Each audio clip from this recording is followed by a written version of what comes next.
I'm here to talk about success. The first rule of success is to have a vision. You see, if you don't have a vision of where you go, and if you don't have a goal where you go, you drift around and you never end up anywhere. I mean, as you know, I was born in 1947 in Austria after the Second World War. So I was very fortunate that I stumbled onto my vision. And I didn't really like Austria when I grew up. I couldn't wait to get out of there. I couldn't see myself becoming a farmer or a worker in a factory or anything like that. Even though my parents wanted me to stay there and have a normal life. But that was their vision, not mine. My vision was totally different. I felt that I was born for something special, for something unique, for something big. Then one day I went to school. I remember I was 11 years old, and they showed a documentary about America. And there they showed in this documentary the huge skyscrapers, the high-rises, the huge bridges, the 6-lane freeways, and all of this stuff. And I said to myself, that's where I want to be. I don't want to be around here with these little farmhouses and these little buildings. I want to be in America. One day after school, I walked by a store in Graz. So I went inside and I looked around, and then I saw a magazine. I saw a bodybuilding magazine that had Reg Park on the cover. Reg Park was then a 3-time Mr. Universe. And I saw him on the big screen as Hercules. I read that and I said to myself, wow, this is the blueprint for my life. This is exactly what I want to do. I want to become a bodybuilding champion just like Reg Park. I want to get into movies just like Reg Park. And I want to make millions of dollars and be rich and famous just like Reg Park. Do you know how great it felt that I knew where I was going? Imagine the majority of people don't know where they're going. I knew where I was going, that I'm going to become this bodybuilding champion just like him. So it was just a question of how do you do it? I was so relieved, because when you have a goal, when you have a vision, everything becomes easy. So people always ask me, when they saw me in the gym in the pumping iron days, they say, why is it that you're working out so hard?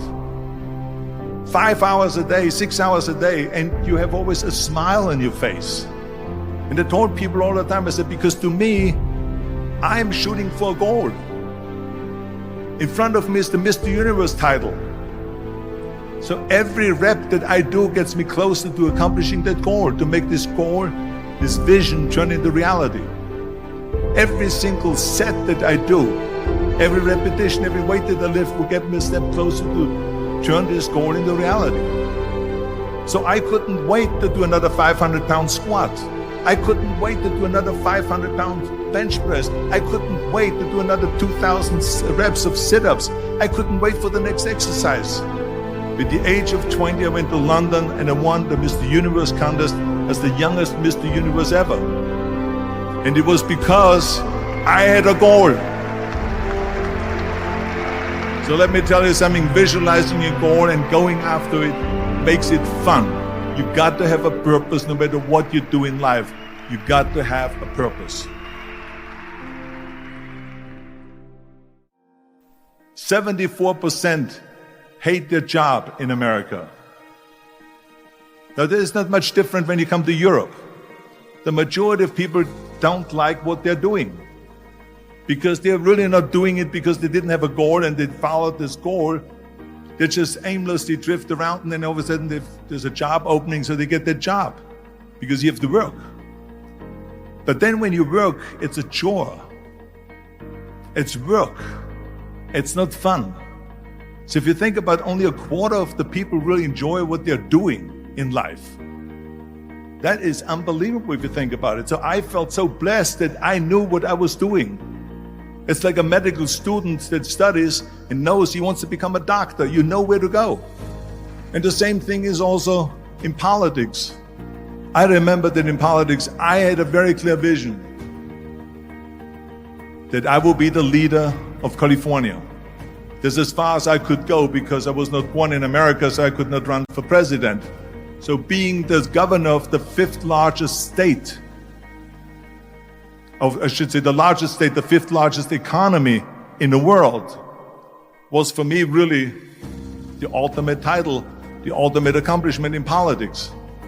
So even though people came up to me and says, why don't you go and run for something smaller, you're never gonna make it. I ran for governor, and then 2 months later I became governor of the state of California. Again, because I had a very clear vision what I'm gonna do with California. So that's rule number one, have a vision. Rule number two is, don't listen to the naysayers. Don't listen to the naysayers.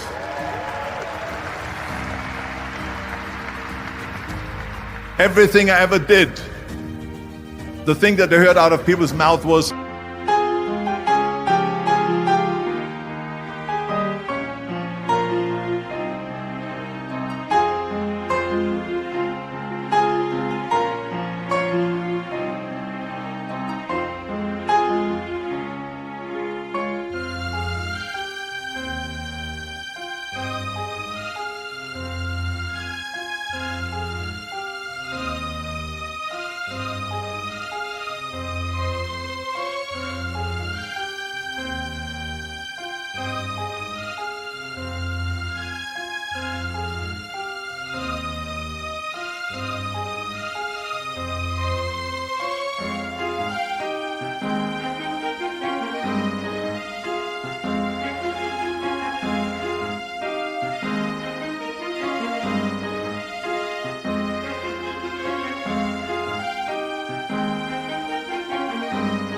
that's impossible. That can't be done. Or no. That is exactly what I heard, and of course I proved to the people that it can't be done. So whenever someone said to me, it can't be done, I heard it can be done. When they said no, I heard yes. And when they said it's impossible, I heard it is possible. I'm a strong believer of what Nelson Mandela said, that everything is always impossible until someone does it. Well, I'm gonna be the one, I said to myself, I'm gonna do it and I'm gonna show it to them. Maybe it has never been done before. That's perfectly fine with me. But I'm gonna do it. And I did not listen to the naysayers.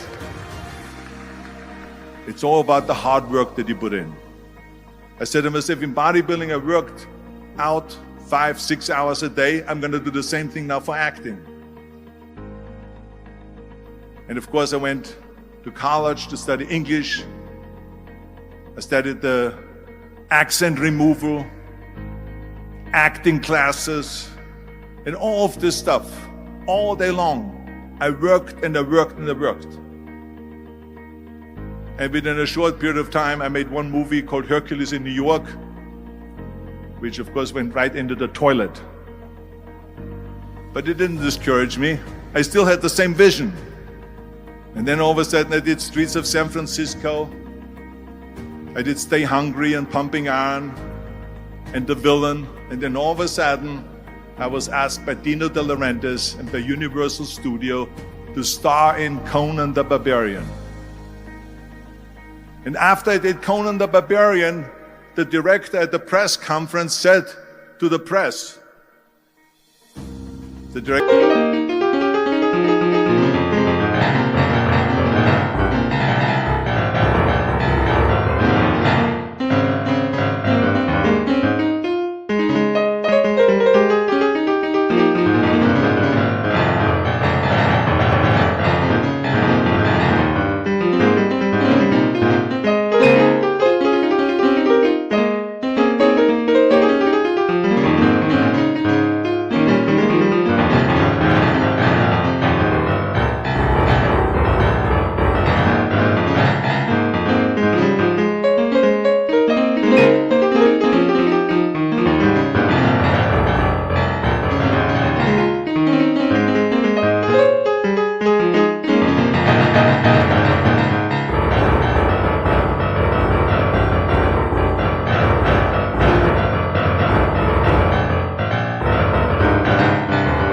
director was John Milius.